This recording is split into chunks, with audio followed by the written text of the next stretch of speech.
Price the lord. Good morning to everyone. ಪ್ರಾರ್ಥನೆ ಮಾಡೋಣ. ಮಹೋನ್ನತದಲ್ಲಿ ವಾಸ ಮಾಡುವ ನಮ್ಮ ಪರಲೋಕ ತಂದೆ ಆ ದೇವರೇ, ನಿನಗೆ ನಾವು ಸ್ತೋತ್ರ ಹೇಳ್ತೇವಪ್ಪ ಸ್ವಾಮಿ. ಈ ಮುಂಜಾನೆಗಾಗಿ ನಾವು ಸ್ತೋತ್ರ ಹೇಳ್ತೇವೆ ಸ್ವಾಮಿ. ಕಳೆದ ರಾತ್ರಿ ನಮ್ಮನ್ನು ಎಲ್ಲ ಕೀಡು ಗಂಡಾಂತರಗಳಿಂದ ನೀನು ತಪ್ಪಿಸಿ ತಿರುಗೊಂದಾವರ್ತಿ ನಮ್ಮ ಆಯುಷ್ಯಕ್ಕೆ ಹೆಚ್ಚಾದ ದಿನವನ್ನಾಗಿ ಈ ದಿನವನ್ನು ಕೊಟ್ಟಿದ್ದೆ. ಅದಕ್ಕಾಗಿ ಸ್ತೋತ್ರ. ನಿನ್ನ ರಕ್ಷಣೆಗಾಗಿ ನಾವು ಸ್ತೋತ್ರ ಹೇಳೋರಾಗಿದ್ದೇವೆ. ಅಲ್ಲದೆ ನೀ ಕೊಟ್ಟ ಆರೋಗ್ಯಕ್ಕಾಗಿ ಸ್ತೋತ್ರ, ಸ್ವಸ್ಥ ಬುದ್ಧಿಗಾಗಿ ಕೂಡ ನಾವು ಸ್ತೋತ್ರ ಹೇಳೋರಾಗಿದ್ದೇವೆ. ಕರ್ತನೆ, ನಮ್ಮ ಜೊತೆಗಿದ್ದು ನಮ್ಮನ್ನು ನಿನ್ನ ಆರಾಧನೆಯಲ್ಲಿಯೂ ಮತ್ತು ನಿನ್ನ ವಾಕ್ಯದಲ್ಲೂ ನಮ್ಮನ್ನು ನಡೆಸು ಕರ್ತನೆ. ನೀವು ಮಾಡಿದ ಪ್ರತಿಯೊಂದೊಂದು ಉಪಕಾರಗಳನ್ನು ನೆನೆಸ್ಕೊಂಡು ನಿನಗೆ ನಾವು ಕೋಟಿ ಸ್ತೋತ್ರ ಹೇಳೋರಾಗಿದ್ದೇವೆ ತಂದೆ ದೇವ. ನಮ್ಮನ್ನು ಜೀವಿತರ ಪಟ್ಟಿಯಲ್ಲಿಟ್ಟಿದ್ದೆ, ಅದಕ್ಕಾಗಿ ಸ್ತೋತ್ರ. ನೀ ದಯಪಾಲಿಸಿದಂಥ ಸರ್ವಸ್ವಗಳಿಗಾಗಿ, ನಿನ್ನ ಎಲ್ಲ ರೀತಿಯ ಆಶೀರ್ವಾದಗಳಿಗಾಗಿ ಕೂಡ ನಾವು ಸ್ತೋತ್ರ ಹೇಳ್ತೇವೆ. ನಮ್ಮ ಜೊತೆಗಿದ್ದು ನಿನ್ನ ಚಿತ್ತಕ್ಕನುಸಾರವಾಗಿ ನಮ್ಮನ್ನು ನಡೆಸಬೇಕೆಂಬುದಾಗಿ ಕ್ರಿಸ್ತೇಸುವಿನ ನಾಮದಲ್ಲಿ ಬೇಡಿದ್ದೇವೆ ನಮ್ಮ ತಂದೆಯೇ, ಆಮೇಲೆ. ಕರ್ತನ ಸ್ತೋತ್ರಕ್ಕಾಗಿ ನಾನು ಗೀತಗಳಲ್ಲಿ 142ನೇ ಗೀತದ ಒಂದೆರಡು ಚರಣಗಳನ್ನು ಮಾತ್ರ ಹಾಡ್ತೇನೆ. ಶ್ರೀ ಸಭೆಗಸ್ತಿ ವಾರ ಕ್ರಿಸ್ತೇಸುವೊಬ್ಬನೇ, ಅದನ್ನು ಸೇರೋ ದ್ವಾರ ಪವಿತ್ರ ಸ್ನಾನವೇ, ಸಂರಕ್ಷೆ ಗೀತ ಹಾರ ಪವಿತ್ರ ವಾಕ್ಯವು, ವಿಮುಕ್ತಿ ಸಂಚಕಾರ ಪವಿತ್ರ ಆತ್ಮನು, ಕ್ರಿಸ್ತೇಸುವಿನ ಸಾಕ್ಷಿ ಸತ್ಸಭೆಯು ಸೂರಿ, ಪುರಾಣ ರಂಗದಲ್ಲಿ ವಾಖಡ್ಗ ಧರಿಸಿ, ಹೋರಾಡಿ ಸೆಲೆಗೆತ್ತು ವಿಶ್ರಾಂತಿಗೆ ವಾದು, ಆಗೆಲ್ಲ ದಿಗ್ವಿಜಯ ಶ್ರೀ ಕ್ರಿಸ್ತಗಾಗುವುದು.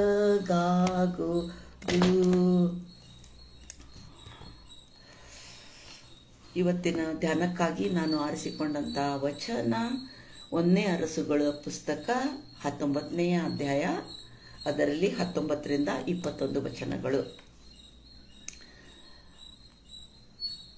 ಎಲಿಯನು ಅಲ್ಲಿಂದ ಹೊರಟು ಹೋಗಿ ಶಾಫಾಟನ ಮಗನಾದ ಎಲೀಷನನ್ನು ಕಂಡನು. ಅವನು ಹೊಲವನ್ನು ಉಳುವುದಕ್ಕೆ 12 ಜೋಡಿ ಎತ್ತುಗಳನ್ನು 12ನೆಯ ಜೋಡಿಯಿಂದಾಗಿ ತಾನಾಗಿ ಉಳುತ್ತಿದ್ದನು. ಎಲಿಯನು ಅಲ್ಲಿಂದ ಹಾದು ಹೋಗುವಾಗ ತನ್ನ ಕಂಬಳಿಯನ್ನು ಅವನ ಮೇಲೆ ಹಾಕಿದನು. ಕೂಡಲೇ ಅವನು ಎತ್ತುಗಳನ್ನು ಬಿಟ್ಟು ಓಡುತ್ತಾ ಬಂದು ಎಲಿಯನಿಗೆ, ನನ್ನ ತಂದೆ ತಾಯಿಗಳನ್ನು ಮುದ್ದಿಟ್ಟು ಬರೋದಕ್ಕೆ ಅಪ್ಪಣೆಯಾಗಲಿ, ಅನಂತರ ನಿನ್ನನ್ನು ಹಿಂಬಾಲಿಸುವೆನು ಅಂದನು.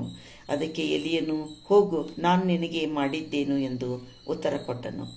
ಎಲೀಷನು ಹಿಂತಿರುಗಿ ಹೋಗಿ ತಾನು ಉಳುತ್ತಿದ್ದ ಜೋಡಿ ಎತ್ತುಗಳನ್ನು ತೆಗೆದುಕೊಂಡು ಅವುಗಳನ್ನು ವಧಿಸಿ ಮಾಂಸವನ್ನು ರಂಟೆಯ ಕಟ್ಟಿಗೆಯಿಂದ ಬೇಯಿಸಿ ಜನರಿಗೆ ಔತಣ ಮಾಡಿಸಿದನು. ಅನಂತರ ಅವನು ಎದ್ದು ಎಲಿಯನನ್ನು ಹಿಂಬಾಲಿಸಿ ಅವನ ಸೇವಕನಾದ.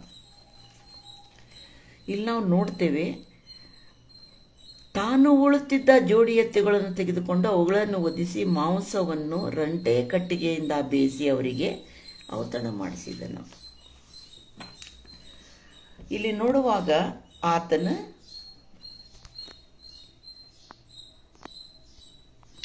ರಂಟೆಯ ಕಟ್ಟಿಗೆಯಿಂದ ಮಾಂಸವನ್ನು ಬೇಯಿಸಿ ಎಂಬುದಾಗಿ ನೋಡ್ತೇವೆ. ಆತನ ಇಲ್ಲಿ ಎಲಿಯನು ಅವನ ಮೇಲೆ ಕಂಬಳಿಯನ್ನು ಹಾಕಿದರು. ತಕ್ಷಣವೇ ಆತನೇನು ಮಾಡಿದ, ಅಲ್ಲಿಗೆ ಓಡಿ ಹೋದ, ಅವನ ಹತ್ರ ಓಡಿ ಹೋದ. ಅದರ ಅರ್ಥ ಅವನಿಗೆ ಗೊತ್ತಿತ್ತು, ಕಂಬಳಿಯ ಆತನ ಮೇಲೆ ಹಾಕಿದಾಗ ಸೇವೆಗಾಗಿ ತನಗೆ ಕರೆ ಬಂದದ್ದು ಗೊತ್ತಾಗಿದೆ. ಆದರೆ ಇಲ್ಲಿ ನಾವು ಏನು ನೋಡ್ತೇವೆ ಅಂತಂದು ಹೇಳಿದ್ರಲ್ಲ, ತತ್ಕ್ಷಣ ಆತನು ವಿಧೇಯನಾಗುವುದನ್ನು ನೋಡ್ತೇವೆ. ಅಷ್ಟೇ ಅಲ್ಲದೆ ಕೂಡಲೇ ಅವನು ಹೇಳ್ತಾನೆ, ನಾನು ನನ್ನ ತಂದೆ ತಾಯಿಗೆ ಮುದ್ದಿಟ್ಟು ಬರ್ತೇನೆ ಎಂಬುದಾಗಿ. ನೋಡ್ರಿ ಅವನ ಆ ಪ್ರೀತಿ ಗೌರವ ತಂದೆ ತಾಯಿ ಮೇಲಿದ್ದಂಥದ್ದು ನೋಡ್ರಿ. 12 ಜೋಡಿ ಎತ್ತುಗಳನ್ನು ಆತನು ತೆಗೆದುಕೊಂಡು 12ನೇ ಜೋಡಿಯನ್ನು ತಾನು ಉಳುತ್ತಿದ್ದ. ಒಂದು ಜೋಡಿ ಎತ್ತಿಗೆ ಎಷ್ಟಿದೆ ನಮಗೆ ಗೊತ್ತಿಲ್ಲ, ಒಂದು ಜೋಡಿ ಎತ್ತಿಗೆ ಆ ರಂಟೆ ಕುಂಟೆಗೆ ಎಷ್ಟಿದೆ ನಮಗೆ ಗೊತ್ತಿಲ್ಲ. ಯಾರಾದರೂ ಫಾರ್ಮರ್ಸ್ ಅಂತ ಕೇಳಿದ್ರೆ ಅವ್ರು ಹೇಳ್ಬೋದು. ಆದ್ರಲ್ಲ ಇಲ್ಲಿ ನಾವು ನೋಡ್ತೇವೆ ಒಂಥರ ಸೆಲೆಬ್ರೇಷನ್ ಮಾಡ್ತಾ ಇದ್ದಾನೆ, ಸೇವೆಗೆ ಹೋಗ್ತಾ ಇದ್ದೀನಿ ಅಂದೆ. ಈಗ ನಾನು ಯಾರನ್ನಾರು ಕರೆದು ಮನೆಗೆ ಊಟಕ್ಕೆ ಕರೆದು ಯಾಕೆ ಕರೆದಿದ್ದೀನಿ ನೀನು, ಏನವ ವಿಶೇಷ ಅಂತ ಕೇಳ್ಬೋದು ಯಾರಾದರೂ. ಸಪೋಸ್ ನಾ ಹೇಳಿದೆ ಅಂತ ತಿಳ್ಕೊಡ್ರಿ, ಇಲ್ಲ ನಾ ಸೇವೆಗೆ ಹೋಗಬೇಕಾಗಿದೆ ಅದಕ್ಕೆ ನಿಮ್ಮನ್ನೆಲ್ಲ ಇನ್ವೈಟ್ ಮಾಡಿದ್ರಿ ಅಂದ್ರೆ ಅವ್ರ ರಿಯಾಕ್ಷನ್ ಏನಿರ್ಬೋದು ಯೋಚನೆ ಮಾಡಿರಿ ನೀವು. ಆ ರೀತಿಯಾಗಿ ಅವನನ್ನು ನೋಡುವಾಗ ನನಗೆ ಭಾಳ ಒಂದು ರೀತಿಯಾದ ಖುಷಿ ಅನ್ನಿಸ್ತೈತಿ. ಅವನು ಎಷ್ಟು ಸಂತೋಷದಿಂದ ಅಲ್ಲ ಆತನು ಸೇವೆಗಾಗಿ ಹೋದ ಎಂಬುದಾಗಿ. ಅಷ್ಟೇ ಅಲ್ಲದೆ ಅಲ್ಲ, ತಾನು ಉಳುವಂಥ ಅದೇ ರಂಟೆ ಅವು ಎಲ್ಲ ಎತ್ತುಗಳನ್ನೆಲ್ಲ ಅವನೇನು ಮಾಡಿದ, ಅಲ್ಲಿ ಬೇಯಿಸಿ ಎಲ್ಲರಿಗೂ ಊಟ ಹಾಕಿ ಒಂದು ರೀತಿಯಾಗಿ ಎಲ್ಲ ಮಾಡಲಿಕ್ಕೆ ಹೋದಂಥ ಆ ಕೆಲಸ ಶ್ರೇಷ್ಠವಾದದ್ದು ಎಂಬುದಾಗಿ ಎಣಿಸ್ಕೊಂಡ ಅವನು. ಇಲ್ಲಿ ಅವನು ತತ್ಕ್ಷಣ ಇಲ್ಲೆಲ್ಲ ಸನ್ನದ್ಧನಾಗಿದ್ದನ್ನು ನಾವು ನೋಡ್ತೇವೆ ಸೇವೆ ಕರೆಯುವಾಗ. ಈಗ ನಮ್ಮನ್ನ ಯಾರು ಕರೆದ್ರು ಇದ್ಕಿದ್ದಂಗೆ ಎಲ್ಲ ಏನು ನೀವು ಈ ಸೇವೆ ಮಾಡ್ತೀರ ನಾವು ವಿಚಾರ ಮಾಡ್ತೇವೆ, ನೋಡ್ತೇನೆ ತಡಿ ನಾನು ನಮ್ಮ ಕ್ಯಾಲೆಂಡರ್ ನೋಡ್ತೇನೆ, ಇನ್ನೆಲ್ಲಿ ಒಪ್ಕೊಂಡೇನಿ ಮತ್ತು ಎಲ್ಲ ನನಗೆ ಯಾವ ಕೆಲಸ ಇದ್ದಾವೆ ನಾವಿಲ್ಲಿ ಕನ್ಫರ್ಮ್ ಮಾಡ್ತೇವೆ. ತಕ್ಷಣ ಹೂ ಅನ್ನುವಾಗ, ತಕ್ಷಣ ನಾವು ಒಪ್ಕೊಳ್ಳುವಾಗ ದೇವರೇ ಸಹಾಯ ಮಾಡ್ಬೋದು, ಅದನ್ನು ನಾವು ಮಾಡೋದಿಲ್ಲ. ಇದಕ್ಕೂ ಮೊದಲು ಇವನನ್ನು ಸೇವಕನಾಗಿ ಆತನು ತನ್ನ ಆರಿಸಿಕೊಳ್ಳುವಾಗ ಅದರ ಹಿಂದಿನ ವಿಷಯವನ್ನು ನಾವು ನೋಡುವಾಗ ಎಲಿಯ ಅಲ್ಲೇನು ಮಾಡ್ತಾನ, ಅಹಾಬ್ನ ಹತ್ರ ಹೋಗ್ತಾನ, ಮತ್ತಲ್ಲ ದೇವರು ಸೂಚಿಸಿದ ಹೊರತು ಮಳೆ ಬರುವುದಿಲ್ಲ ಎಂಬುದಾಗಿ ಹೇಳ್ತಾನ. ಎಷ್ಟು 18ನೇ ಅಧ್ಯಾಯದಲ್ಲಿ ನಾವು ನೋಡುವಾಗ, ಇದೇ 1 ವರ್ಷ 18ನೇ ಅಧ್ಯಾಯ ನೋಡುವಾಗ ನಾವಲ್ಲಿ ಏನು ನೋಡ್ತೇವಂದ್ರೆ, ಏನು ಸತ್ಯ ದೇವರು ಬಾಳನು ಅಥವಾ ಯೆಹೋವನ ಎಂಬುದಾಗಿ. ಅಲ್ಲಿ ಆತನೇನು ಮಾಡ್ತಾನೆ, 450 ಬಾಳನ ಪ್ರವಾದಿಗಳನ್ನು ಕರೀತಾನೆ. ನಾನು ಅಲ್ಲ ದೇವರಿಗೆ ಯಜ್ಞವನ್ನು ಅರ್ಪಿಸ್ತೇನೆ, ನೀವು ಯಜ್ಞವನ್ನು ಬೆಂಕಿ ಯಾರೂ ಹಚ್ಚಬಾರ್ದು ಅಂತ ಹೇಳ್ತಾನೆ ಅವನಲ್ಲಿ. ಆವಾಗ ಬೆಂಕಿ ಹಚ್ಚೋದಿಲ್ಲ, ನೀವು ಪ್ರಾರ್ಥಿಸಿ ದೇವರೇ ಆ ಬೆಂಕಿಯನ್ನು ಕಳಿಸ್ಬೇಕು ಅನ್ನುವಂಥ ಚಾಲೆಂಜ್ ಇರ್ತೈತೆ. ಅಲ್ಲಿ ಹೋಗ್ತಾನೆ, 12 ಕುಲಗಳಿಗೆ ಸರಿಯಾಗಿ ಎಲ್ಲ 12 ಕಲ್ಲುಗಳನ್ನು ಇಡ್ತಾನೆ. ಯಾವ ರೀತಿಯಾಗಿ ಆ ನೀರನ್ನು ಹಾಕಲು ಯಾವ ರೀತಿಯಾಗಿ ಆತನು ತಗ್ಗನ್ನು ತೋಡಬೇಕು ಅದನ್ನು ಮಾಡ್ತಾನೆ. ಎಲ್ಲ ಪದ್ಧತಿ ಮಾಡ್ತಾನೆ ಅವನು. ಯಾವ ರೀತಿಯಾಗಿ ಆತನು ಮಾಡಬೇಕಾಗಿತ್ತು ಆ ರೀತಿಯಾಗಿ ಅವನು ಮಾಡ್ತಾನಲ್ಲಿ. ಮಾಡಿ ಏನು ಮಾಡ್ತಾನಂತಂದು ಹೇಳಿದ್ರಲ್ಲ, ಕಾಯ್ತಾನ ಅವನು. ನೀವು ಮೊದಲು ಪ್ರಾರ್ಥನೆ ಮಾಡಿರಿ, ನಿಮ್ಮ ದೇವ್ರು ಬಂದಲ್ಲ ನಿಮ್ಮ ಯಜ್ಞ ಸುಡಲಿ ಅಂತಂದು ನಿಲ್ತಾನ ಅವನಲ್ಲಿ. ಆದ್ರಲ್ಲ ಮಧ್ಯಾಹ್ನ ಆದರೂ ಕೂಡ ಅಲ್ಲ ಅವ್ರು ಅಲ್ಲಿ ಬೆಂಕಿ ಬೀಳಲಿಲ್ಲ, ಅವ್ರ ಯಜ್ಞ ಹೋಮಗಳನ್ನು ಸುಡಲಿಲ್ಲ. ಅವನ್ನೆಲ್ಲ ತಮಾಷೆ ಮಾಡ್ತಾನೆ. ನೋಡಿ ನಿಮ್ಮ ದೇವ್ರು ಎಲ್ಲರೂ ಹೋಗಿರ್ಬೋದು, maybe he is gone for relieving himself ಅಂತೇಳಿ ತಮಾಷೆ ಮಾಡ್ತಾನೆ. ಇಂಗ್ಲೀಷ್ನಲ್ಲಿ ಇದೇ ರೀತಿಯಾಗಿ ಹೇಳ್ತಾನೆ, ಎಲ್ಲಿಗೆ ಹೋಗಿರ್ಬೋದು ನೋಡೋನು ಅಂತಂದು ಹೇಳಿ. ಆದ್ರಲ್ಲ ತಾನು ನಿಲ್ತಾನಲ್ಲಿ. ನಿಂತಲ್ಲ ಅವ್ರು ಮಾಡಲಿಲ್ಲ, ಅವ್ರಿಗಾಗಲಿಲ್ಲ ಎಂಬುದಾಗಿ ನೋಡುವಾಗಲ್ಲ ಅವನೇನು ಮಾಡ್ತಾನೆ, ದೇವರಿಗೆಲ್ಲ ಪ್ರಾರ್ಥಿಸ್ತಾನೆ. ಅವನು ದೇವ್ರಿಗೆ ಪ್ರಾರ್ಥಿಸ್ತಾನೆ. ಅಲ್ಲಿ ಎಲ್ಲ ತನ್ನ ಸೇವಕನನ್ನು ಕಳಿಸಿ ನೋಡಿ ಬರುವಾಗಲ್ಲ, 6-7 ಸಾರಿ ಅವನು ಹೋಗುವಾಗಲ್ಲ ತುಂಡು ಅಗಲದ ಮೋಡವನ್ನು ಆತನು ನೋಡ್ತಾನೆ. ಮತ್ತು ಅಲ್ಲ ಅಲ್ಲಿ ಬೆಂಕಿ ಬೀಳ್ತದೆ. ಇವನ್ನ ಎಲ್ಲ ಯಜ್ಞ ಹೋಮಗಳನ್ನು ಅಲ್ಲ ದೇವರ ಬೆಂಕಿಯನ್ನು ಕಳಿಸಿ ಅವನ್ನೆಲ್ಲವುಗಳನ್ನು ಅಲ್ಲ ಬೆಂಕಿಯಿಂದ ಸುಡೋದನ್ನು ನಾವು ನೋಡ್ತೇವಲ್ಲೇ. ಅಷ್ಟೇ ಅಲ್ಲದೆ ದೇವರೆಲ್ಲ ಅದನ್ನು ಎಕ್ಸೆಪ್ಟ್ ಮಾಡಿದ. ಆತನ ಹೋಮವನ್ನು ದೇವರೇನು ಮಾಡಿದ, ಎಕ್ಸೆಪ್ಟ್ ಮಾಡಿದ್ದಾನೆ ಎಂಬುದಾಗಿ ನಾವು ನೋಡ್ತೇವೆ. ಅದೇ ಕ್ಷಣ ಅವನೇನು ಮಾಡ್ತಾನೆ, 450 ಆ ಬಾಲನ ಪ್ರವಾದಿಗಳನ್ನು ಏನು ಮಾಡ್ತಾನೆ, ಬೆನ್ನತ್ತಿಯಲ್ಲ ಕೆರಿತಳದವರೆಗೆ ಆತನ ಏನು ಮಾಡ್ತಾನೆ, ಅವರೆಲ್ಲರನ್ನೂ ಕೊಂದಾಕ್ತಾನೆ. ಇಷ್ಟೆಲ್ಲ ಮಾಡ್ತಾನೆ ಅವನು. ಅಲ್ಲಿ ಅಹಾಬನ ಹೆಂಡತಿ ಇಜಬೇಲ್ ಬರ್ತಾಳೆ, ನೀ ನನ್ನ ಪ್ರವಾದಿಗಳನ್ನು ಯಾವ ರೀತಿಯಾಗಿ ಕೊಂದಿ ಅದೇ ಪ್ರಕಾರ ನಾಳೆ ನಾನು ನಿನಗೆ ಮಾಡ್ತೇನೆ, ಒಂದು ವೇಳೆ ನಾನು ಮಾಡಲಿಲ್ಲ ಅಂದ್ರೆ ದೇವ್ರು ನನಗೆ ಬೇಕಾದ ಮಾಡಲಿ ಅಂತ ಹೇಳಿ ಚಾಲೆಂಜ್ ಮಾಡಿದ್ಲು. ಇಷ್ಟೆಲ್ಲ ಅದ್ಭುತ ಕಾರ್ಯಗಳನ್ನು ಮಾಡಿದ ಆ ದೇವರು ತನ್ನ ಜೊತೆಗಿದ್ದು ಅವನೇನು ಮಾಡಿಬಿಟ್ಟ, ಒಂದು ಹೆಣ್ಣಿನ ಚಾಲೆಂಜಿಗೆ ಹೆದರ್ಬಿಟ್ಟ. ಹೋದ, ನಾನು ನಿಮಗೆಲ್ಲ ಗೊತ್ತಿದೆ ಈ ವಿಷಯ. ಅಲ್ಲಿ ಹೋಗಿ ಅವನೇನು ಮಾಡಿದ, ಜಾಲಿ ಗಿಡದ ಕೆಳಗೆ ಕೂಡಿರುವಾಗ ದೇವ್ರು ಕೇಳ್ತಾನ, ಏನು ಮಾಡ್ತಾ ಇದ್ದೀಪ್ಪ ಅಂದ. ಸಾಕಾಯ್ತಪ್ಪ ನನಗಿದು ಸಾಕಾಯ್ತು, ಸಾವು ಬರಲಿ ನನಗೆ ಅಂತದ. ಇಮ್ಯಾಜಿನ್ ಮಾಡ್ರಿ, ಇಷ್ಟೆಲ್ಲ ಮಹತ್ಕಾರ್ಯಗಳನ್ನು ನಡೆಸಿದ ದೇವರು ಅವನ ಜೊತೆಗೆ ಇರುವಾಗ ಒಂದು ಹೆಣ್ಣಿನ ಮಾತಿಗಾಗಿ ಅವನೇನು ಹೇಳಿದ ದೇವ್ರ ಮುಂದೆ? ನನಗಾಗೋದಿಲ್ಲಪ್ಪ, ನಾನೊಬ್ಬನೇ ಉಳ್ದೇನಿ, ಎಲ್ಲರೂ ಸತ್ತು ಹೋದ್ರು ಪ್ರವಾದಿಗಳು, ನಿನ್ನ ಗೌರವನ ಉಳಿಸಲು ನಾನೊಬ್ಬನೇ ಉಳ್ದೇನೆ ಅಂತಂದು ಹೇಳಿದ ಅವನು. ಆವಾಗ ದೇವ್ರೇನು ಹೇಳಿದ? ಏನೂ ಹೇಳಲಿಲ್ಲ. ನನಗೆ ಸಾವು ಬರಬಾರ್ದೇ ಎಂಬುದಾಗಿ ಕೇಳಿದ್ನ. ಆಯ್ತಂದ ದೇವ್ರು. ನಿನಗಲ್ಲ ಒಂದು ರೀತಿಯಾಗಿ ಹೇಳ್ಬೇಕಾರ, ನಾ ಕೊಟ್ಟಂಥ ಸೇವೆ ನಿನಗೆ ಸಾಕಾಯ್ತು, ಓಕೆ ಅಂತ ಹೇಳ್ದ. ಅದಕ್ಕೂ ಮೊದಲೆಲ್ಲ ಅವನೇನು ಹೇಳ್ತಾನ, ಅಲ್ಲಿ ದೇವ್ರೇನು ಒಂದೆಲ್ಲ ಮಿಷನ್ ಕೊಡ್ತಾನ ಅವನಿಗೆ ದೇವರು. ಆಯಿತು, ನೀನು ಭಾಳ ದೂರ ನಡೆಯೋದಿದೆ, ನೀವೆಲ್ಲ ಮನೆಯಲ್ಲಿ ಓದ್ರಿ ಅದನ್ನು, ವೆರಿ ಇಂಟ್ರೆಸ್ಟಿಂಗ್ ಇಟ್ ಈಸ್. ಅಲ್ಲಿ ದೇವರೇನು ಹೇಳ್ತಾನೆ ಅಂತ ಹೇಳಿದ್ರೆ, ನೀ ಮಾಡಬೇಕಾದಂಥ ಕೆಲಸ, ದಮಸ್ಕದ ಅರಣ್ಯಕ್ಕೆ ಹೋಗು, ಅಲ್ಲಿಂದ ಪಟ್ಟಣದೊಳಗೆ ಪ್ರವೇಶಿಸಿ ಹಜಾಯೇಲನನ್ನು ಅರಾಮ್ಯರ ಅರಸನನ್ನಾಗಿ ಅಭಿಷೇಕಿಸು, ನಿಮ್ಷಿಯ ಮಗನಾದ ಯೇಹುವನ್ನು ಇಸ್ರಾಯೇಲರ ಅರಸನ್ನಾಗಿಯೂ ಮತ್ತು ಅಬೇಲ್ ಮೊಹೋಲದವನು ಶಾಪಾಟನ ಮಗನಾದ ಎಲೀಷನನ್ನು ನಿನಗೆ ಬದಲಾಗಿ ಪ್ರವಾದಿಯನ್ನಾಗಿಯೂ ಅಭಿಷೇಕಿಸು. ಹಜಾಯೇಲನ ಕತ್ತಿಗೆ ತಪ್ಪಿಸಿಕೊಂಡವರನ್ನು ಯೇಹು ಕೊಲ್ಲುವನು, ಇವನ ಕತ್ತಿಗೆ ತಪ್ಪಿಸಿಕೊಂಡವರನ್ನು ಎಲೀಷನು ಕೊಲ್ಲುವನು. ಆದರೆ ಬಾಳನ ವಿಗ್ರಹಕ್ಕೆ ಅಡ್ಡ ಬೀಳದೆಯೂ ಅದನ್ನು ಮುದ್ದಿಡದೆಯೂ ಇರುವ 7,000 ಮಂದಿ ಇಸ್ರಾಯೇಲರನ್ನು ಉಳಿಸುವನು ಎಂದು ಹೇಳಿದನು. ಆಯ್ತು, ನಿನಗೆ ಸೇವೆ ಬೇಕಾಯ್ತು. ಇವತ್ತು ನಾವು ಇಲ್ಲಿ ಮಾತಾಡ್ತಾ ಇದ್ದಿದ್ದಂದ್ರೆ ನಮ್ಮನ್ನು ದೇವ್ರ ಸೇವೆ ಕರೆದಾಗಲ್ಲ ನಾವು ಎಷ್ಟು ಮನಸ್ಸಿನಿಂದ ಅದನ್ನು ಒಪ್ಕೊಂತೀವಿ ಅಂದ. ಈಗಾಗಲೇ ಎಲಿಯನು ಮಹತ್ಕಾರ್ಯಗಳನ್ನು ಮಾಡಿದ್ದಾನೆ, ದೇವ್ರ ಸೇವೆಯನ್ನು ಮಾಡಿದ್ದಾನೆ ಅವನು. ಇಷ್ಟೆಲ್ಲ ಮಾಡಿದಾಗೂ ಕೂಡ ಅಲ್ಲ, ಒಂದು ಹೆಣ್ಣಿನ ಏನು ಅವಳ ಚಾಲೆಂಜಿಗಲ್ಲ ಆತನ ಹೆದರೋದನ್ನು ನಾವು ನೋಡ್ತೇವೆ. ಆದರೆ ಇಲ್ಲಿ ಎಲೀಷನು ಅದಕ್ಕೆ ತದ್ವಿರುವಾದ ಸ್ವಭಾವವನ್ನು ತೋರಿಸೋದನ್ನು ನೋಡ್ತೇವೆ. ಅವನೇನು ಮಾಡಿದ? ಖುಷಿಯಾಗಿ ಆತನೇನು ಮಾಡಿದ? ಸೇವೆಗಾಗಿ ಹೋದ. ಅಷ್ಟೇ ಅಲ್ಲದೆ ಅಲ್ಲ, ನನ್ನನ್ನು ಮೇಲೆತ್ತುವಾಗ ನಿನಗೇನು ಬೇಕು ಕೇಳ್ಕೋದು ದೊರಕುವುದು ಎಂಬುದಾಗಿ ಹೇಳುವಾಗ ನಿನ್ನಲ್ಲಿರುವಂಥ ಆತ್ಮವನ್ನು 2ರಷ್ಟು ನನಗೆ ನಿದ್ದೆ ಪಾಲಿಸು ಎಂಬುದಾಗಿರ್ದ. ಅವಾಗ ಎಲಿಯ ಹೇಳ್ತಾನ, ದುರ್ಲಭವಾದದ್ದನ್ನು ಕೇಳ್ಕೊಂಡು ಆದಾಗ್ಯೂ ನನ್ನನ್ನು ಎತ್ತುವಾಗ ನೀನು ನೋಡೋದೇ ಆಗಿದ್ದರೆ ಏನಾಗ್ತಾ ಇದ್ದದೆ? ನಿನಗೆ ಕೊಡಲ್ಪಡುವುದು ಎಂಬುದಾಗಿ ಆತನಲ್ಲಿ ಹೇಳೋದನ್ನು ನಾವು ನೋಡ್ತೇವೆ. ಹೀಗೆ ನಾವು ಒಂದು ರೀತಿಯಾಗಿ ನೋಡುವಾಗ ತಕ್ಷಣವೇ ಎದ್ದು ಅಲ್ಲ ಸೇವೆಗಾಗಿ ನಿಂತವ್ರು ನಾವು ಎಷ್ಟೊಂದು ಜನರನ್ನು ನೋಡ್ತೇವೆ. ಸೌಲನು ಯೇಸು ಸ್ವಾಮಿ ಜೊತೆಗಲ್ಲ ದಮಸ್ಕದ ದಾರಿಯಲ್ಲಿ ಎನ್ಕೌಂಟರ್ ಆಯಿತು. ಅವನಿಗೆ ಕಣ್ಣು ಹೋಗಿಬಿಟ್ಟು ಆತನ ಆ ಬೆಳಕಿನ ಪ್ರಭಾವಕ್ಕೆ ಅವನು ಕೂಡ ಅಲ್ಲ ಏನು ಮಾಡಿದ? ಆತನು ಪ್ರಾರ್ಥಿಸಿದಾಗ ಕಣ್ಣು ಬರುವಾಗ ಎದ್ದು ದೀಕ್ಷಾಸ್ನಾನ ಮಾಡಿಸಿಕೊಂಡಲ್ಲ, ಆತನೇನು ಮಾಡಿಬಿಟ್ಟ? ಸೇವೆಗಾಗಿ ಹೋದ. ಸೇವೆಗಾಗಿ ಹೋದ. ಅಲ್ಲಿ ನೋಡುವಾಗಲ್ಲ ಎಷ್ಟೋ ಸಂಕಟಗಳು ಆತನ ವಿಷಯದಲ್ಲಿ ಬರುವಾಗ ಆ ಸೇವೆಯನ್ನು ಆತನು ಬಿಡಲಿಲ್ಲ. ಒಂದು ವೇಳೆ ಆತನು ಈ ಕಾಲದಲ್ಲಿ ಏನಾದರೂ ಜೀವಂತವಿದ್ದರೆ ಎಷ್ಟು ಫೆಸಿಲಿಟಿ ಇದು, ಫೇಸ್ಬುಕ್ ಮತ್ತು ಗೂಗಲ್, ವಾಟ್ಸಪ್ ಮತ್ತು ಇನ್ಸ್ಟಾಗ್ರಾಮ್ ಏನೆಲ್ಲ ಇದೆ, ಅವನ ಸ್ವಾರ್ಥ ಯಾವ ರೀತಿಯಾಗಿ ನಡೀತಿತ್ತು ಎಂಬುದಾಗಿ ನಾವು ನೋಡುವಾಗಲ್ಲ, ರಿಯಲಿ ಎಲ್ಲ ಆತನು ಮಾಡಿದಂಥ ಕಾರ್ಯಗಳನ್ನು ನೋಡುವಾಗ ಸೇವೆಯ ವಿಷಯವಾಗಿ ಯಾವ ರೀತಿಯಾದ ಒತ್ತಾಯ ಅವನಲ್ಲಿತ್ತು ಎಂಬುದಾಗಿ ನೋಡುವಾಗ ಆತನ ಸೆರೆಮನೆಯಲ್ಲಿದ್ದಾಗಲೂ ಕೂಡ ಅಲ್ಲ ಫಾಲೋ ಅಪ್ ಮಾಡಿದ ಅವನು.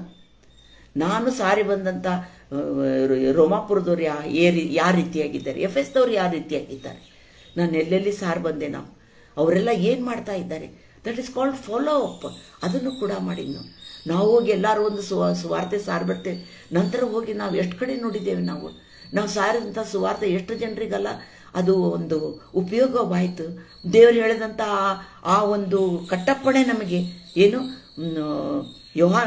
ಮತ್ತಾಯನ ಸುವಾರ್ತೆ 28ನೇ ಅಧ್ಯಾಯ 16ರಿಂದ 20 ವಚನಗಳನ್ನು ನೋಡುವಾಗ ಅಲ್ಲಿ ದೇವರು ಯೇಸುಸ್ವಾಮಿ ಕೊಟ್ಟಂಥ ಆಜ್ಞೆಯನ್ನು ಲೋಕದ ಕಟ್ಟ ಕಡೆಯವರೆಗೆ ಹೋಗಿ ನನ್ನ ಸುವಾರ್ತೆಯನ್ನು ಸಾರಿ ನನ್ನ ಶಿಷ್ಯರನ್ನಾಗಿ ಮಾಡಿರಿ, ತಂದೆ ಮಗ ಪರಿಶುದ್ಧಾತ್ಮನ ನಾಮದಲ್ಲಿ ಅವರಿಗೆ ತ್ರೇಕ ನಾಮದಲ್ಲಿ ದೀಕ್ಷಾಸ್ನಾನ ಕೊಡಿರಿ ಎಂಬುದಾಗಿ. ಹೌದಾ? ಅವರು 12 ಜನ ಇದ್ದವರು 70 ಜನ ಆದ್ರೆ 120 ಜನ ಆದ್ರೆ ಇವತ್ತು ನೀವು ಎಷ್ಟು ಜನ ಆಗಿದ್ದೀವಿ. ಆದರೆ ನಮಗೆ ಕೊಡಲ್ಪಟ್ಟಂಥ ಈ ಒಂದು ಕಾರ್ಯವನ್ನು ನಾವೆಷ್ಟಾಗಿ ಮಾಡ್ತಿದ್ದೇವೆ, ನಾವು ಎಷ್ಟು ಭಾರ ನಮ್ಮಲ್ಲಿದೆ ಎಂಬುದಾಗಿ ನಾವು ನೋಡುವಾಗಲ್ಲ. ನಿಜವಾಗ್ಲೂ ನಾನು ಹೇಳ್ತೇನೆ. ಆಮೇಲೆ ಯೇಸು ಸ್ವಾಮಿಯರ ವಿಷಯವಾಗಿ ನೋಡುವಾಗಲ್ಲ ಅವರು ಎಷ್ಟು ಸೇವೆ ಮಾಡಿದರು. ಆತನ ಸೇವೆಗಾಗಿ ಸಿದ್ಧನಾಗುವ ಮೊದಲು 40 ದಿವಸ ಉಪವಾಸ ಮಾಡಿದ್ದನ್ನು ನೋಡ್ತೇವೆ. ಆತನನ್ನು ನೋಡ್ರಿ, ತನ್ನ ಬಲಕ್ಕಾಗಿ, ಆತ್ಮ ಬಲಕ್ಕಾಗಿ, ಸ್ವತಃ ದೇವರ ಮಗನಾಗಿದ್ದಾಗ್ಯೂ ಕೂಡ ಆತನೇನು ಮಾಡಿದ? ಉಪವಾಸ ಮಾಡಿದ್ದನು. ಆ ಸೇವೆಗಾಗಿ ಸನ್ನದ್ಧನಾದನ. ದೇವರೇ ಕೊಡು, ನೀ ಕೊಟ್ಟಂಥ ಕೆಲಸವನ್ನು ಮಾಡಲ್ಲ ನನಗೇನು ಮಾಡಿ ನನಗಲ್ಲ ಅದಕ್ಕೆ ಬೇಕಾದಂಥ ಇನ್ನು ತ್ರಾಣ ಬಲವನ್ನು ಕೂಡ ನನ್ನ ಸಿದ್ಧ ಮಾಡು. ನಮ್ಮ ಸೇವೆಗಾಗಿ ನಾವೆಷ್ಟು ಪ್ರಾರ್ಥಿಸ್ತೇವೆ, ದೇವರೇ ನೀನು ನನಗೆ ಕೊಡಲ್ಪಟ್ಟಂಥ ಈ ಭಾರವನ್ನು ನಾನು ಜನರಿಗೆ ಹಂಚಬೇಕು, ನನಗೆಲ್ಲ ನನ್ನನ್ನು ಸಿದ್ಧ ಮಾಡು ಎಂಬುದಾಗಿ ನಾವು ಬೇಡ್ಕೋಬೇಕು. ಯಾಕಂತಂದು ಹೇಳಿದ್ರಲ್ಲ, ನಾನು ನೀವುಗಳು ಅಲ್ಲ, ನಿಂತ ಜಾಗವೇ ನಮಗೇನಾಗಿರ್ತೈತಿ, ಪುಲ್ಪಿಟ್ ಆಗಿರ್ತೈತೆ. ಅದು ನಾವು ನಿಂತ ಜಾಗವೇ ಏನಾಗಿರ್ತೈತಿ, ಅದು ನಮಗೆ ಅದನ್ನು ನಾವು ವಾಕ್ಯವನ್ನು ಹಂಚುವಂಥ ಪೀಠವಾಗಿರ್ತೈತೆ. ಹೀಗಾಗಿ ನಾವು ದೇವರನ್ನು ಸದಾಕಾಲ ಬೇಡ್ಕೋಬೇಕು. ಒಂದು ವೇಳೆ ನಮ್ಮೊಳಗೆ ಆ ಭಾರವಿರುವುದೇ ಆಗಿದ್ದರೆ ಅಲ್ಲ, ನಾವು ದೇವರನ್ನು ಬೇಡ್ಕೊತೇವೆ. ಯಾಕಂತೇಳಿದ್ರೆ ಸಮಯ ಭಾಳ ಕಡಿಮೆ ಇದೆ. ಯಾವಾಗ ದೇವರು ಬರ್ತಾನೋ ನಮಗೆ ಗೊತ್ತಿಲ್ಲ, ಯಾವಾಗಲ್ಲ ದೇವರ ಬರೋಣ ಇದ್ದೇ ಗೊತ್ತಿಲ್ಲ. ನಾನು ನೀವುಗಳನ್ನು ನಂಬುತ್ತೇವೆ, ಆತನ ಬರೋಣ ಹತ್ತಿರವಾಗಿದೆ, ಆತನ ಬರೋಣ ಹತ್ತಿರವಾಗಿದೆ ಅಂತೆ. ಆದರೆ ನಾವು ಸನ್ನದ್ಧರಾಗುವುದೇ ಅಲ್ಲದೆ ಮತ್ತೊಬ್ಬರನ್ನು ನಾವು ಸನ್ನದ್ಧರನ್ನಾಗಿ ಮಾಡಬೇಕು. ಯೇಸು ಸ್ವಾಮಿ ತಾನು ಜೀವಿತ ಕಾಲದಲ್ಲಿ ಸುವಾರ್ತೆಯನ್ನು ಸಾರಿದ. ಸತ್ತು ಆತನ ದೇಹ ಹುಣಲ್ಪಟ್ಟಾಗೂ ಕೂಡ ಆತನ ಸುವಾರ್ತೆ ಸಾರಿದ್ನ. ನಾವಲ್ಲ ಒಂದು ಪೇತ್ರ 3ನೇ ಅಧ್ಯಾಯದಲ್ಲಿ ನೋಡುವಾಗ ಆತನು ದೇಹದಾರಿಯಾಗಿ ಸತ್ತ, ಆದ್ರೆಲ್ಲ ಆತ್ಮಭರಿತನಾಗಿ ಸೆರೆಗಳ ಆತ್ಮಗಳ ಬಳಿಗೆ ಹೋಗಿ ಆತನ ಸುವಾರ್ತೆ ಸಾರಿದ್ನ. ಸೆರೆಗಳ ಆತ್ಮಗಳು ಎಂಬುದಾಗಿ ನಾವು ನೆನಪಿಸುವಾಗ ಜಲಪ್ರಳಯದಲ್ಲಿ ತೀರಿ ಹೋದಂಥ ಅವರೆಲ್ಲರೂ ಆ ಎಲ್ಲ ಸೆರೆಗಳ ಆತ್ಮಗಳ ಬಳಿಗೆ ಆತನು ಹೋಗಿ ಅಲ್ಲಿ ಏನು ಮಾಡಿದ, ಸುವಾರ್ತೆ ಸಾರಿದ್ನ ಎಂಬುದಾಗಿ. ಆತನು ಉತ್ಥಾನವಾಗಿ ಬಂದ ಮೇಲೆ ಕೂಡ ಸುವಾರ್ತೆ ಸಾರಿದ. ಆತನು ಏರಿ ಹೋಗುವ ತನಕ ಆತನ ಶಿಷ್ಯರೊಟ್ಟಿಗಿದ್ದು ನಿಮಗೆ ಒಬ್ಬ ಸಹಾಯಕನನ್ನು ನಾನು ಕಳಿಸ್ತೇನೆ, ಅದಕ್ಕಾಗಿ ನೀವು ಕಾದು ಕೊಟ್ಟಿರಿ ಎಂಬುದಾಗಿ ಕೂಡ ಆತನು ಹೇಳೋದನ್ನು ನಾವು ನೋಡ್ತೇವೆ. 2 ಪೇತ್ರ ಇರ್ಬೋದು ಅಥವಾ 1 ಪೇತ್ರ ಇರ್ಬೋದು, ಸಮಯ ಕಡಿಮೆ ಇದೆ. ಇಲ್ಲಿ ನಾವು ನೋಡ್ತೇವೆ, ಪೌಲನು ಹೇಳ್ತಾನ 2 ತಿಮೋತಿ 1ನೇ ಅಧ್ಯಾಯ ಅಲ್ಲಿ 14ನೇ ವಚನವನ್ನು ನೋಡುವಾಗ, ನಿನ್ನ ವಶಕ್ಕೆ ಕೊಡಲ್ಪಟ್ಟಿರುವುದನ್ನು ಶ್ರೇಷ್ಠವೆಂದು ತಿಳಿದು ನಮ್ಮಲ್ಲಿ ವಾಸವಾಗಿರುವ ಪವಿತ್ರಾತ್ಮನ ಮೂಲಕ ಕಾಪಾಡು. ನನಗೂ ನಿನಗೂ ಏನು ಕೊಡಲ್ಪಟ್ಟಿದೆ? ಇವತ್ತು ಈ ಸುವಾರ್ತೆ ಕೊಡಲ್ಪಟ್ಟಿದೆ.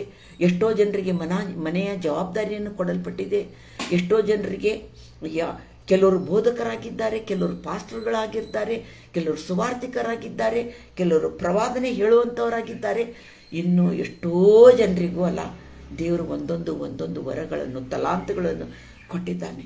ಹೌದು, ಹೆಣ್ಮಕ್ಳು ನಾವು ಯಾಕೆ ಹೆಣ್ಮಕ್ಳಾದ್ವಿ ಮನೆ ಕೆಲಸ ಮಾಡಕ್ಕೆ ನಾವು ಅನ್ನೋದು ಬೇಡ. ಇವತ್ತು ಯಾಕಂತ ಹೇಳಿದ್ರಲ್ಲ, ಮನೆ ಮಂದಿಯನ್ನು ಸಂಭಾಳಿಸುವಂಥದ್ದು, ಅವರನ್ನು ಹಿತಚಿಂತನೆ ನೋಡುವಂಥದ್ದನ್ನು ದೇವರು ನಮಗೆ ಕೊಟ್ಟಿದ್ದಾನೆ.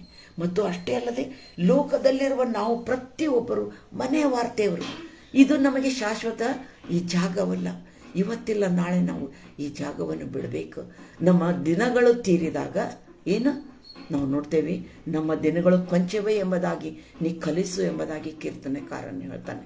ಅಷ್ಟೇ ಅಲ್ಲದೆ ಅಲ್ಲ, 139ನೇ ಕೀರ್ತನೆಯಲ್ಲಿ ನಾವು ನೋಡ್ತೇವೆ, ಅದರಲ್ಲಿ 16 ವಚನದ ಮೇಲೆ ನಾವು ನೋಡುವಾಗ, ನಾನು ತಾಯಿಯ ಗರ್ಭದಲ್ಲಿ ಪಿಂಡವಾಗಿರುವಾಗ ನೀನು ಕಣ್ಣುಗಳನ್ನು ನೋಡಿದ್ದೇವೆ, ನನ್ನನ್ನು ಅದ್ಭುತವಾಗಿ ವಿಚಿತ್ರವಾಗಿಯೂ ನೀನು ನಿರ್ಮಿಸಿದ್ದೆ. ಅಷ್ಟೇ ಅಲ್ಲದೆ ಅದಕ್ಕೆ ಜೀವ ಬರುವ ಮೊದಲೇ ದಿವಸವನ್ನು ಕಡೆ ದಿವಸವನ್ನು ನೀನು ಮಾಡಿದ್ದೆ ಎಂಬುದಾಗಿ. ಹೀಗಾಗಿ ನಮಗೆ ಕೊಡಲ್ಪಟ್ಟಂಥ ಈ ದಿವಸಗಳು ಎಷ್ಟಿದ್ದಾವೆ ನಮಗೆ ಗೊತ್ತಿಲ್ಲ. ಆದರೆ ಈ ಸುವಾರ್ತೆಯನ್ನು ನಾವು ಎಷ್ಟು ಭಾರವೆಂದು ಎಣಿಸಿದ್ದೇವೆ. ನಾವು ಯೇಸುಸ್ವಾಮಿಯ ಸುವಾರ್ತೆಯನ್ನು ನೋಡುವಾಗಲ್ಲ, ತಾವು ಈ ಲೋಕದಲ್ಲಿರುವ ಕಡೆಯ ಗಳಿಗೆವರೆಗೆ ಕೂಡ ಆತನು ಸೇವೆ ಮಾಡಿದ್ದನ್ನು ನಾವು ನೋಡುವರಾಗಿದ್ದೇವೆ. ಪೌಲನು ಕೂಡ ಸೆರೆಮನೆ ವಾಸದಲ್ಲಿ ಕೂಡ ಆತನು ಪತ್ರಗಳನ್ನು ಬರೆದ, ಮತ್ತು ಅಲ್ಲಿ ಅಲ್ಲಿ ಯಾರ್ಯಾರು ಯಾವ್ಯಾವ ಸಭೆಯಲ್ಲಿ ಯಾವ್ಯಾವ ಕಲಹಗಳು ಉಂಟು ಅವುಗಳನ್ನು ಕೂಡ ಮಾಡಿದ್ನು. ಇವತ್ತು ನೋಡ್ರಿ, ನಮಗೆ ಸೇವೆ ಬೇಕಂತಂದು ಹೇಳಿದ್ರಲ್ಲ, ದೇವರದಕ್ಕಾಗಿ ನಮ್ಮನ್ನು ಸಿದ್ಧ ಮಾಡ್ತಾನೆ. ತನ್ನ ಶಿಷ್ಯರಿಗೆ ಹೇಳಿದ ಆತನ, ನೀವು ಏನೂ ತೆಗೆದುಕೊಂಡು ಹೋಗಬೇಡ್ರಿ. ಯಾಕಂತ ಹೇಳಿದ್ರಲ್ಲ, ಕಳಿಸಿದ ಆತನ ಮೇಲೆ ನಾವು ವಿಶ್ವಾಸ ಇಟ್ಟು ನಮ್ಮ ಸೇವೆಯನ್ನು ಮಾಡಬೇಕು. ಹೌದಾ? ಯಾರು ಬಾ ಅಂತಾರೋ ಅವ್ರ ಮನೆಗೆ ಶುಭವಾಗಲಿ ಎಂದು ಆಶೀರ್ವಾದ ಮಾಡಿರಿ. ಯಾರು ನಿಮ್ಮನ್ನು ಸೇರಿಸಿಕೊಳ್ಳೋದಿಲ್ಲ. ಅಲ್ಲಿಂದ ಬರುವಾಗ ಕಾಲಿಗೆ ಹತ್ತಿದ ಧೂಳನ್ನು ನೀವು ಜಾಡಿಸಿ ಬರೀರಿ ಅಂತಾಗಿ ಆತನು ಹೇಳಿದೆ. ಇವತ್ತು ನನಗೂ ನಿನಗೂ ಕೊಡಲ್ಪಟ್ಟಂಥ ಈ ಸುವಾರ್ತೆಯನ್ನು ನೀನು ಎಷ್ಟಾಗಿ ನಾವು ತಿಳ್ಕೊಂಡಿದ್ದೇವೆ, ಎಷ್ಟಾಗಿ ನಾವು ಮಾಡ್ತಾ ಇದ್ದೇವೆ. ಅನೇಕ ಸಂದರ್ಭಗಳು ಬರ್ತವೆ. ಒಂದೊಂದು ಸಾರಿ ನಾವೇನು ಮಾಡ್ತೇವೆ, ಸುವಾರ್ತೆ ಹೇಳುವಾಗಲ್ಲ ಮೊದಲಾಗಿ ನಾವೇನು ಮಾಡ್ತೇವೆ, ಭಾಳ ಖುಷಿಯಿಂದ ಇರ್ತೇವೆ. ನಾವು ಸುವಾರ್ತೆ ಸಾರೋದ್ರಲ್ಲಿ ಎಲ್ಲ ನಾವೇನು ಮಾಡ್ತೇವೆ, ಭಾಳ ಸಂತೋಷ ಪಡ್ತೇವೆ. ನಾವು ಕೆಲವು ದಿವಸ ಆದಮೇಲೆಲ್ಲ ಒಂಥರ ನಮಗೇನಾಗ್ತೈತಿ, ಆತ್ಮೀಯ ಆಲಸ್ಯಕ್ಕೆ ಬಂದ್ಬಿಡ್ತೈತಿ. ಹಾಗೆ ನಾವು ಮಾಡೋದು ಬೇಡ. ಇವತ್ತು ನಾವಿಲ್ಲಿ ಎಲೀಷನ ಈ ವಿಷಯವನ್ನು ನೋಡುವಾಗಲ್ಲ ಆತನು ಎಷ್ಟು ಸಂತೋಷವಾಗಿ ಸ್ವಾರ್ಥಿಕನಾಗಿ ಹೋಗುವುದನ್ನು ನಾವು ನೋಡ್ತೇವೆ. ಹೀಗಾಗಿ ಅಲ್ಲ ನಮಗೆ ಕೊಡಲ್ಪಟ್ಟಂಥ ಇದನ್ನು ಎಲ್ಲರಿಗೂ ಕೊಡಲ್ಪಟ್ಟಿಲ್ಲರಿ. ಏನು ಎಷ್ಟೋ ಜನರು ಆಸೆ ಪಡ್ತಾರೆ, ನಾನು ಸೇವೆ ಮಾಡಬೇಕಂತ ಎಷ್ಟೋ ಜನರು ಆಸೆ ಪಡ್ತಾರೆ, ಆದರೆ ಅದು ಕೊಡಲ್ಪಟ್ಟಿಲ್ಲ. ಯಾಕಂತಂದ್ರಲ್ಲ ಆಸೆ ಪಟ್ಟರು ಭಾಳ ಜನ, ಆದರೆ ಕರೆಯಲ್ಪಟ್ಟವ್ರು ಎಷ್ಟು ಕಡಿಮೆ ಇದ್ದಾರೆ ನೋಡ್ರಿ. ಯಾಕಂತ ಹೇಳಿದ್ರಲ್ಲ ದೇವರು ಯೇಸು ಸ್ವಾಮಿ ಹೇಳುವಂತೆ ಏನು ಕೆಲಸ ಭಾಳಿದೆ, ಆದರೆ ಕೆಲಸಗಾರರು ಎಷ್ಟೋ ಕಡಿಮೆ ಇದ್ದಾರೆ ಎಂಬುದಾಗಿ. ಹೀಗಾಗಿ ಅಲ್ಲ ನಾವು ಈ ವಾಕ್ಯದಿಂದ ಇವತ್ತು ನಾವೇನನ್ನು ತಿಳ್ಕೊಳ್ಳೋರಾಗಿದ್ದೇವೆ. ನಾವು ಎಷ್ಟೇ ಕಷ್ಟ ನಷ್ಟಗಳು ಬಂದು ಎಷ್ಟೋ ಪ್ರವಾದಿಗಳನ್ನು ಯಾವ ರೀತಿಯಾಗಿ ಕೊಂದು ಹಾಕಿದ್ರು ಅವನ್ನೆಲ್ಲ ನೋಡುವಾಗಲ್ಲ ನಮಗಾದರೂ ಕೊಟ್ಟಂಥ ಈ ಭಾಗ್ಯವನ್ನು ನಾವು ಶ್ರೇಷ್ಠವೆಂದು ನಾವೇನು ಮಾಡಬೇಕು, ಇದನ್ನು ತಿಳ್ಕೊಳ್ಬೇಕು.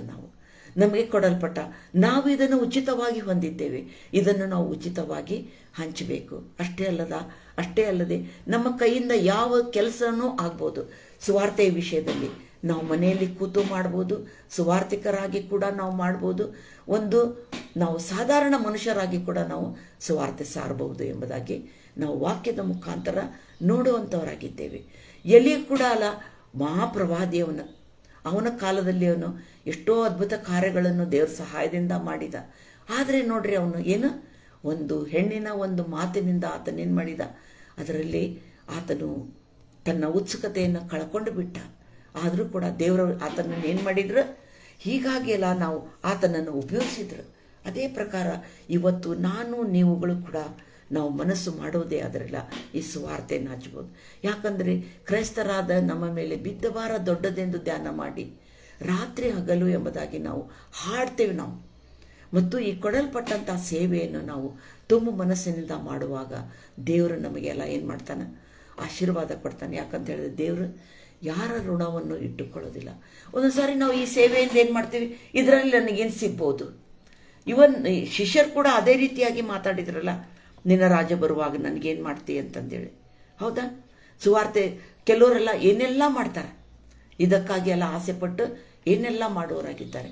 ಆದರೆ ನಮಗೆ ಕೊಡಲ್ಪಟ್ಟಂಥ ಈ ಒಂದು ಸೇವೆ ಶ್ರೇಷ್ಠವಾದದ್ದೆಂದು ನಾವು ಆತನಿಗಾಗಿ ಭಾರ ಹೊತ್ತು ಮಾಡುವಾಗ ಆತನು ಯಾರ ಋಣವನ್ನು ಇಟ್ಟುಕೊಳ್ಳುವ ದೇವರಲ್ಲ. ನೀವು ನೋಡ್ರಿ, ಸೇವೆಯಲ್ಲಿ ಹೋಗುವಾಗಲ್ಲ ದೇವರು ಏನೂ ತೆಗೆದುಕೊಂಡು ಹೋಗಬೇಡ್ರಿ ಅಂತ ಹೇಳಿದೆ.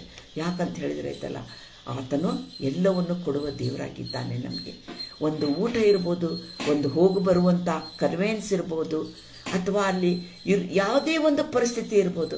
ಇದು ನನ್ನ ಅನುಭವ ಇವತ್ತು ನಾ ಹೇಳ್ತಾ ಇದ್ದೇನೆ. ಯಾಕಂತಂದು ಹೇಳಿದ್ರಲ್ಲ, ನಾವು ಆತನ ಮೇಲೆ ವಿಶ್ವಾಸ ಬಿಟ್ಟು ನಾವು ಹೋಗುವಾಗ ಏನಾಗ್ತದೆ, ಆತನನ್ನು ಮೆಚ್ಚಿಸುವುದಕ್ಕೋಸ್ಕರ ನಾವು ಮಾಡಬೇಕು. ಯಾಕಂತ ಹೇಳಿದ್ರಲ್ಲ, ಇದು ನಮಗೆ ಕೊಡಲ್ಪಟ್ಟಂಥ ಒಂದು ದೊಡ್ಡ ಸೇವೆ ಆಗಿದೆ. ಹೀಗಾಗಿ ನಾವೇನು ಮಾಡಬೇಕಂತ ಹೇಳಿದ್ರಲ್ಲ, ಆ ಸೇವೆಯನ್ನು ನಾವೆಲ್ಲ ಇದು ಶ್ರೇಷ್ಠವೆಂದು ನಾವು ತಿಳ್ಕೊಬೇಕಿದ್ದನ್ನು. ಸುಮ್ಮನೆ ದೇವರೇನೋ ಕೊಟ್ಬಿಟ್ಟಾನ ನಮಗೆ, ನಾವು ಹೇಗೂ ಮಾಡ್ಬೋದು, ಅಲ್ಲಿಂದ ನಮ್ಮ ಹಿತಕ್ಕಾಗಿ ಕೂಡ ಇದರಲ್ಲಿ ನಾವು ಈ ಸೇವೆಯನ್ನು ಬಳಸ್ಕೋಬೋದು. ಇಲ್ಲ, ದೇವರು ಪ್ರತಿಯೊಬ್ಬರಿಗೂ ಅಲ್ಲ ನೋಡು ಆತನಾಗಿದ್ದಾನೆ. 11ನೇ ಜ್ಞಾನೋಕ್ತಿಯಲ್ಲಿ ನೋಡ್ತೇವೆ, ಮೋಸದ ತ್ರಾಸು ಯೆಹೋವನಿಗೆ ಇಷ್ಟವಿಲ್ಲ ಎಂಬುದಾಗಿ ನಾವು ಹೇಳ್ತೇವೆ. ಆದರೆ ಇವತ್ತು ನಾವೆಲ್ಲ ಒಬ್ಬ ಕಾಯಿಪಲ್ಯವ್ರ ಜೊತೆಗೆ ಒಂದು ಮಾರ್ಕೆಟಿಗೆ ಹೋದ್ರಲ್ಲ, ಒಂದು ವಸ್ತುವನ್ನು ಕೊಳ್ಳಬೇಕಾದ್ರೆ ನಾವು ಬಾರ್ಗೇನ್ ಮಾಡ್ತೀವಿ. ನಾವು ಅದಕ್ಕೆ ತೂಕ ಸರಿಯಾಗಿದೆಯಾ, ನನಗೆ ಹಿಡಿದು ತೋರಿಸು, ಕೈಯಲ್ಲಿ ಹಿಡಿದು ತೋರಿಸು, ತೂಕ ಸರಿಯಾಗಿದೆಯಾ, ಹೆಚ್ಚಾಯಿತು ಕಡಿಮೆ ಆಯಿತು ಎಂಬುದಾಗಿ ನಾವು ನೋಡ್ತೇವೆ. ಇವತ್ತು ನಮಗೆ ಕೊಡಲ್ಪಟ್ಟಂಥ ಈ ಸಮಯದಲ್ಲಿ ನಾವು ಎಷ್ಟು ಸಮಯವನ್ನು ದೇವ್ರ ಜೊತೆ ಕಳೀತಾ ಇದ್ದೇವೆ. ಆ ಸಮಯದಲ್ಲಿ ದೇವರ ಸೇವೆಗಾಗಿ ನಾವು ಎಷ್ಟು ಸಮಯವನ್ನು ಕಳೀತಾ ಇದ್ದೇವೆ. ಅಲ್ಲಿ ಅರಸನನ್ನು ನೋಡಿದ್ನು ದೇವರು, ನೆಬೂಕದ್ನೆಚ್ಚರನ್ನು ನೋಡುವಾಗ ತೂಕದಲ್ಲಿ ಅವನು ಕಡಿಮೆಯಾಗಿ ಕಂಡುಕೊಂಡನು ಎಂಬುದಾಗಿ ನಾವು ನೋಡ್ತೇವೆ. ನಾವು ಆ ರೀತಿಯಾಗಿ ಒಂದು ವೇಳೆ ನನಗೂ ನಿನಗೂ ದೇವರಲ್ಲ ತೂಕ ಮಾಡುವುದೇ ಆದರಲ್ಲ, ನಾವು ಕಡಿಮೆಯಾಗಿ ಕಂಡು ಬರಬಾರ್ದು. ಯಾಕಂತ ಹೇಳಿದ್ರೈತಲ್ಲ, ಎಲ್ಲರಿಗೂ ಇದು ಕೊಡಲ್ಪಟ್ಟದ್ದಲ್ಲ, ಇದು ನನಗೂ ನಿನಗೂ ಕೊಡಲ್ಪಟ್ಟಂಥ ಶ್ರೇಷ್ಠ ಸೇವೆ. ಆತನ ತೂಕದಲ್ಲಿ ಏನಾಗಬಾರ್ದು, ಕಡಿಮೆಯಾಗಿ ಕಾಣಬಾರ್ದು. ಯಾಕಂತ ಹೇಳಿದ್ರಲ್ಲ, ನಾವು ದಶಮಭಾಗವನ್ನು ಕೊಡ್ತಿರ್ಬೋದು, ಆದರೆ ನಮ್ಮ ದಶಮ ಸಮಯನೂ ಕೂಡ ಆತನಿಗೆ ಕೊಡಬೇಕಾಗಿದ್ದು ನಿನ್ನ ಕರ್ತವ್ಯವಾಗಿದೆ. 24 ತಾಸುಗಳಲ್ಲಿ 2 ತಾಸು 40 ಮಿನಿಟ್ ದೇವ್ರದಾಗಿದೆ. ಇದನ್ನು ನಾವು ನೆನ್ಪಿಟ್ಕೊಳ್ಳೋಣ. ನಾವಲ್ಲ ದಶಮಭಾಗ ದುಡ್ಡನ್ನು ಮಾತ್ರ ಅಲ್ಲ, ಸಮಯನೂ ಕೂಡ ಕೊಡಬೇಕು. ಯಾಕಾಗಿ ನಮ್ಮನ್ನು ಶಿಷ್ಯರನ್ನಾಗಿ ಮಾಡಿದ್ದಾನೆ? ನಾವು ಉಪಯೋಗ ಇಲ್ಲದವರಾಗಿ ಆ ಒಂದು ರೂಪಾಯಿಯನ್ನು ಭೂಮಿಯಲ್ಲಿ ಮುಚ್ಚಿಟ್ಟವರೇ ಆಗಿದ್ದರೆ ದೇವರು ನಮಗೇನು ಮಾಡ್ತಾನೆ? ಇವತ್ತು ನಾನು ನೀನಲ್ಲ, ಇವತ್ತು ನಾವೇನು ಮಾಡಬೇಕು? ಅದನ್ನು ನೆನೆಸ್ಕೋಬೇಕು. ಏನು ಕೆಲಸ ಆಗಲಿಲ್ಲ ಅಂದರೂ ಬೇರೆಯವ್ರ ಆಗಾದರೂ ನಾನು ಪ್ರಾರ್ಥಿಸಬೇಕು. ನಾನು ಯಾವಾಗಲೂ ಈ ಮಾತು ಹೇಳ್ತೇನೆ, ನಮ್ಮ ಕೈಯಿಂದ ಆದಂಥ ಕೆಲಸವನ್ನು ನಾವು ಮಾಡೋಣ, ಎಲ್ಲವನ್ನು ದೇವರಿಗೆ ಬಿಟ್ಬಿಡೋಣ ನಾವು. ಯಾಕಂತ ಹೇಳಿದ್ರಲ್ಲ, ದೇವರು ನಮ್ಮ ಪ್ರಯತ್ನ ಮೆಚ್ಚುವಾತನಾಗಿದ್ದಾನೆ.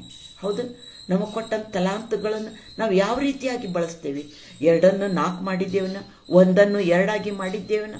ಒಂದು ವೇಳೆ ನಾವು ಆತನ ತೂಕದಲ್ಲಿ ಕಡಿಮೆ ಆಗಿ ಕಂಡು ಬಂದೇವೆ. ಈ ಮುಂಜಾನೆ ದೇವರು ಈ ವಾಕ್ಯದ ಮೂಲಕ ನನ್ನನ್ನು ನಿನ್ನನ್ನು ಕರೀತಾ ಇದ್ದಾನೆ. ಇವತ್ತೆಲ್ಲ ನಮಗೊಂದು ಪ್ರಶ್ನೆ ಹಾಕ್ಕೊಳ್ಳೋಣ, ದೇವರು ಕೊಡಲ್ಪಟ್ಟಂಥ ಈ ಸಮಯದಲ್ಲಿ ನಾವು ಏನು ಮಾಡ್ತಾ ಇದ್ದೇವೆ? ನಾವು ಆತನಿಗಾಗಿ ಎಷ್ಟು ಸಮಯವನ್ನು ನಾವು ತೆಗೆದಿಟ್ಟಿದ್ದೇವೆ?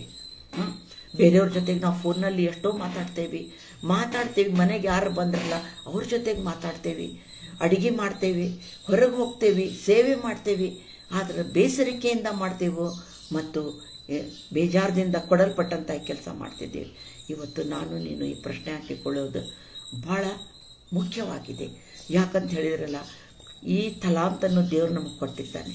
ನೀನೇನು ಮಾಡಿದೆ ಎಂಬುದಾಗಿ ಕೂಡ ಆತನ ಕೇಳುವ ಆತನಾಗಿದ್ದಾನೆ. ಹೌದು, ನಾ ಕೊಡಲ್ಪಟ್ಟಿದ್ದ ಆ 1 ನಾಣ್ಯವನ್ನು ನೀ ಮುಚ್ಚಿಟ್ಟದ್ದೇ ಆಗಿದ್ದರೆ ಭೂಮಿಯಲ್ಲಿ, ಆತನೇನು ಹೇಳ್ತಾನ? ನೀನು ಬಿತ್ತದಿರುವಲ್ಲಿ ಕೊಯ್ಯುವ ಆತನು ಇಲ್ಲ. ದೇವರಿವತ್ತಲ್ಲ ಬಿತ್ತಿದ್ದಾನೆ, ನನಗೂ ನಿನಗೂ ಈ ಸ್ವಾರ್ಥೆಯನ್ನು ಪುಕ್ಕಟೆಯಾಗಿ ಬಿತ್ತಿದ್ದಾನೆ. ನಾವು ಪುಕ್ಕಟೆಯಾಗಿ ಎಷ್ಟು ಜನರಿಗೆ ಹಂಚಿದ್ದೇವೆ? ಇದನ್ನು ನಾವು ಯೋಚಿಸಬೇಕಾದ್ದು ನಿನ್ನ ಕರ್ತವ್ಯವಾಗಿದೆ, ಧರ್ಮವಾಗಿದೆ. ಯಾಕಂತ ಹೇಳಿದ್ರಲ್ಲ, ನಾವು ತಿರುಗಿ ಆತನ ಬರೋಣದಲ್ಲಿ ನಿಲ್ಲುವಾಗ ಸಿದ್ಧರಾಗಲು ಈ ಒಂದು ಪರಿಪೂರ್ಣತೆ ನಮ್ಮಲ್ಲಿದೆಯಾ?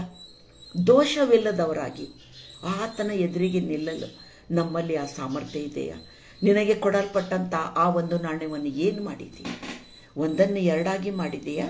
ಅಥವಾ ಇದು ನನಗೆ ಸಂಬಂಧವಿಲ್ಲ ಎಂಬುದಾಗಿ ಮಣ್ಣಿನಲ್ಲಿ ಹೂತಿಟ್ಟಿಯೋ? ದೇವರು ಕೇಳುವಾತನಾಗಿದ್ದಾನೆ.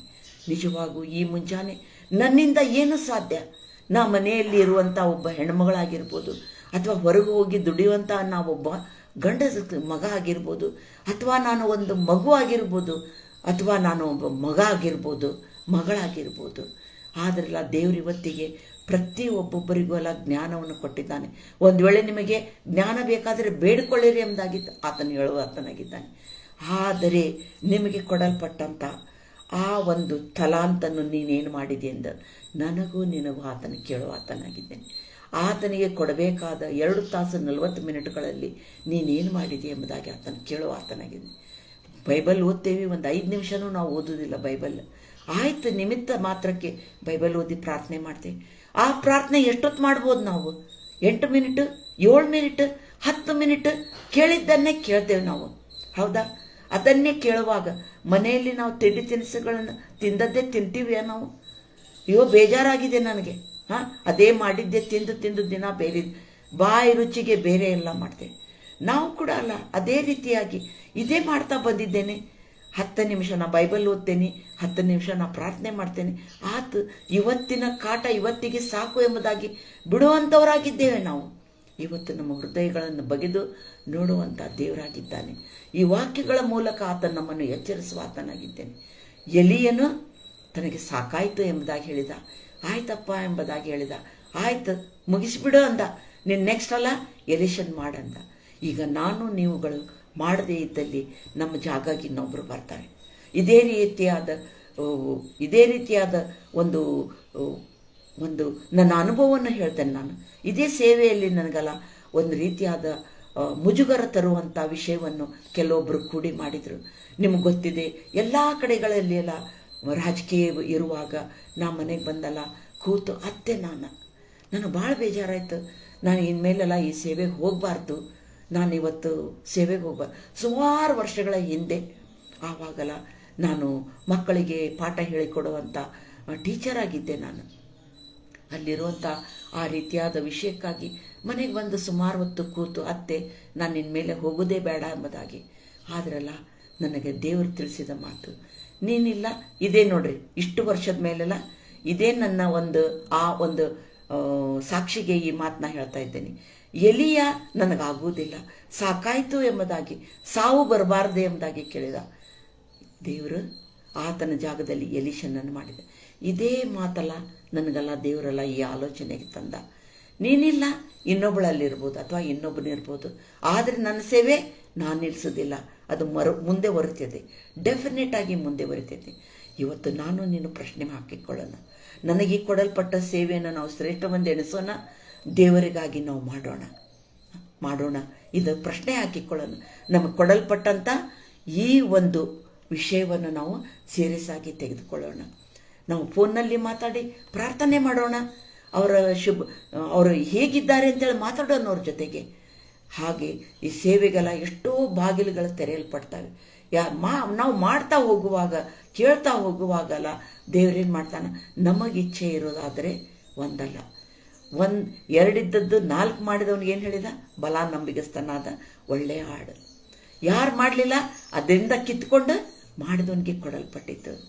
ಆ ರೀತಿಯಾಗಿ ಬೇಕಾ, ಅಥವಾ ನನಗೂ ನಿನಗೂ ಕೊಡಲ್ಪಟ್ಟಂಥ ಈ ಒಂದು ಸೇವೆಯನ್ನು ನಾವು ದೇವರಿಗಾಗಿ ಮಾಡೋಣ. ಇವತ್ತು ನಮ್ಮೊಳಗೆಲ್ಲ nobody is perfect in this world, but you pray. ಪ್ರಾರ್ಥಿಸುವಾಗ ದೇವರು ಕೊಡಲ್ಪಡ್ತಾನೆ. ಹೌದಾ?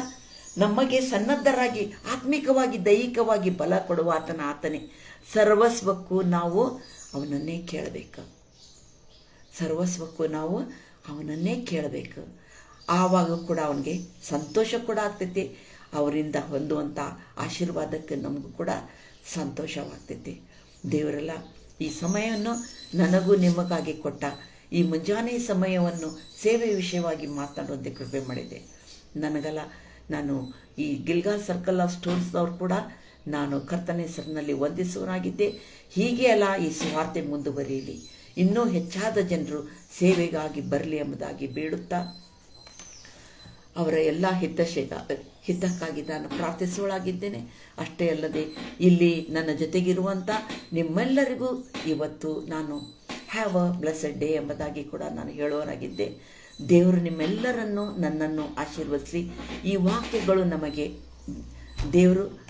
ವಾಕ್ಯಗಳು ನನಗಾಗಿ ನಿಮಗಾಗಿ ಕೂಡ ಆಶೀರ್ವದಿಸಲಿ ಎಂಬುದಾಗಿ ಈ ನನ್ನ 2 ಮಾತುಗಳನ್ನು ಮುಗಿಸುವಳಾಗಿದ್ದೇನೆ. ಕರ್ತನ ನಾಮದಲ್ಲಿ ನಿಮ್ಮೆಲ್ಲರನ್ನು ವಂದಿಸೋಣ. Have a blessed day.